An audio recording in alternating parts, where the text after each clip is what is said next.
We are a group of formerly incarcerated individuals and loved ones of people formerly and currently incarcerated, and we are fighting to close Rikers. You may not know it, but we're fighting for you too. We know that this system dehumanizes you along with those who are detained, because a system that chooses punishment as its main goal and strategy then relies on you as the instruments to deliver that punishment. And we know that to carry out that role, day after day, degrades your humanity. Much like the human beings you guard, we understand that you are affected by the toxic environment you spend your days in. It is failed leadership of the Department of Corrections and our elected officials that has allowed that environment to develop and persist. When you were growing up, the future that you imagined for yourself probably didn't include locking people in cages. After you've witnessed brutality and abuse, and maybe even involved in it, it cannot be easy to go to your home. It cannot be easy to go to your family and try to detach from what you've experienced. We understand that every time you see a sick person left screaming for help in their cell, a teenager writhing from the burn of pepper spray, or the body of someone who's taken their own life in desperation, or any human being beaten or humiliated, it leaves some scar on your psyche and your soul.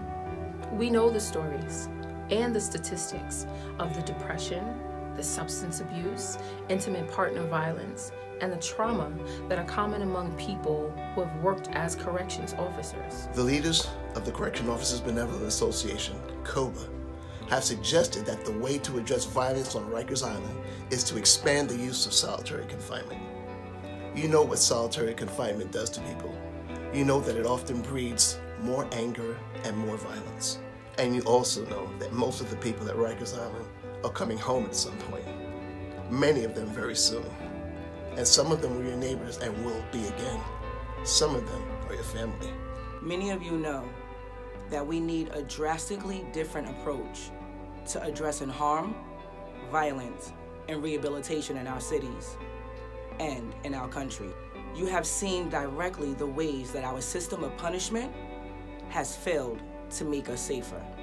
We understand you have some concerns about what a different approach to justice and ultimately an end to mass incarceration would mean for your ability to provide for your family. We want investments in more living wage jobs that are not dependent on caging and controlling other people.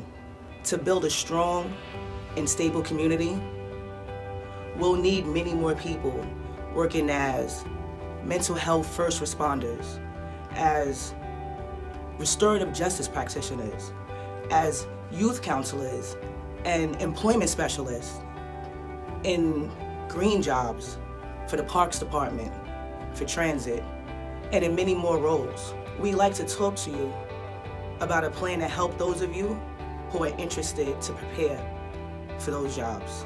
We know that COBA's leadership has decided that they will fight to keep Rikers open. Instead, they could be fighting for the new jobs our city needs and to help you transition to those jobs. We also know that COBA does not speak for all of you. For those of you who believe we need a different future, let's work together to see New York City justice system truly transformed.